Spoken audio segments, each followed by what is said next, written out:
সকল প্রস্তুতি সম্পন্ন করা গেলে 2026 সালের রমজান শুরু হওয়ার আগের সপ্তাহেও নির্বাচন আয়োজন করা যেতে পারে। সকলকে নিয়ে নির্বাচনটা করতে চাচ্ছি। শুধু নির্বাচনের আগে নয়, নির্বাচনের পরেও বাংলাদেশ গড়ার যে প্রত্যয় নিয়ে আমরা সবাই ঐক্যমত হয়েছি, সেটা আমরা সামনের দিকে এগিয়ে নিয়ে যাব। তারেক রহমান সাহেব যখনই ইচ্ছা উনি দেশে ফিরে যেতে পারবেন। প্রফেসর ডক্টর মোহাম্মদ ইউনূসের সাথে সাক্ষাৎ করেন। অত্যন্ত সৌহার্দ্যমূলক পরিবেশে তাদের বৈঠক অনুষ্ঠিত হয়। জনাব তারেক রহমান প্রধান উপদেষ্টার কাছে আগামী বছরের রমজানের আগে নির্বাচন আয়োজনের প্রস্তাব করেন।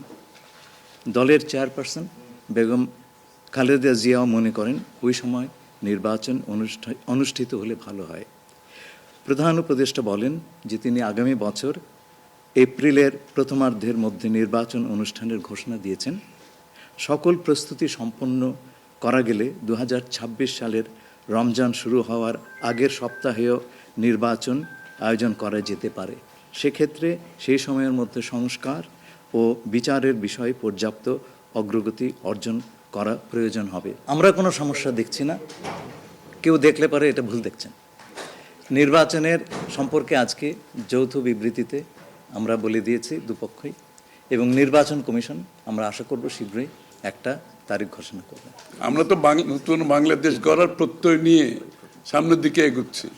সবাই আমরা চাই দেশ গড়ার যে প্রত্যয় আমরা নিয়েছি, আমরা ঐক্যবদ্ধভাবে সেই কাজটা করব। শুধু নির্বাচনের আগে নয়, নির্বাচনের পরেও বাংলাদেশ গড়ার যে প্রত্যয় নিয়ে আমরা সবাই ঐক্যমত হয়েছি, সেটা আমরা সামনের দিকে এগিয়ে নিয়ে যাব। না, এটা তো পরিষ্কার। এটা এখানে না বোঝার কোনো কারণ নাই। বিষয়টা হচ্ছে সংস্কার। চিফ অ্যাডভাইজার সাহেব, তারেক রহমান সাহেব, আমরা সবাই একই কথা বলছি। যে বিষয়গুলোতে ঐক্যমত হবে সেগুলোতে সংস্কার হবে, তাই না? তো সংস্কারের বিষয়টা একটা চলমান প্রক্রিয়া। এমন না যে সব সংস্কার এখন শেষ হয়ে যাবে। এটা নির্বাচনের আগেও কিছু সংস্কার হবে যেখানে ঐক্যমত হবে, আর নির্বাচনের পরেও সংস্কার অব্যাহত থাকবে। কারণ আমরা যেই দেশ গড়ার প্রত্যয় নিয়েছি, সংস্কারের প্রয়োজনীয়তা সবাই অনুভব করছে এখানে।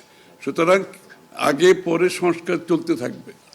এই ব্যাপারে আলোচনার কোনো প্রয়োজনীয়তা আছে বলে আমরা মনে করি না। তারেক রহমান সাহেব যখনই ইচ্ছা উনি দেশে ফিরে যেতে পারবেন। সুতরাং এটা সিদ্ধান্ত উনি নেবেন সময় মতো। যৌথ বিবৃতিতে এর উত্তর দেওয়া আছে। সংস্কার এবং বিচার দুই বিষয়ে পর্যাপ্ত অগ্রগতি কথা বলা হয়েছে, এবং আমরা মোটামুটি কনফিডেন্ট যে এই অগ্রগতি আমরা নির্বাচন আগেই দেখতে পাবো, সম্পন্ন করা যাবে। এটা ওনাদেরকে জিজ্ঞেস করেন।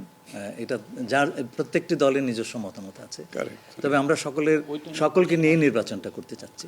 ম্যাজিক হার্বাল টুথপেস্ট দূর করে দুর্গন্ধ সৃষ্টিকারী দাঁতের সমস্যা। ইয়েস, দেখাও তোমার ম্যাজিক।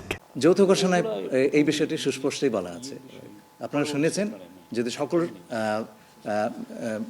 কাজ সময় মতো আমরা করতে পারি এবং বিচার ও সংস্কারের ব্যাপারে পর্যাপ্ত অগ্রগতি হয়, তাহলে নিশ্চয়ই সেটা করা যেতে পারে।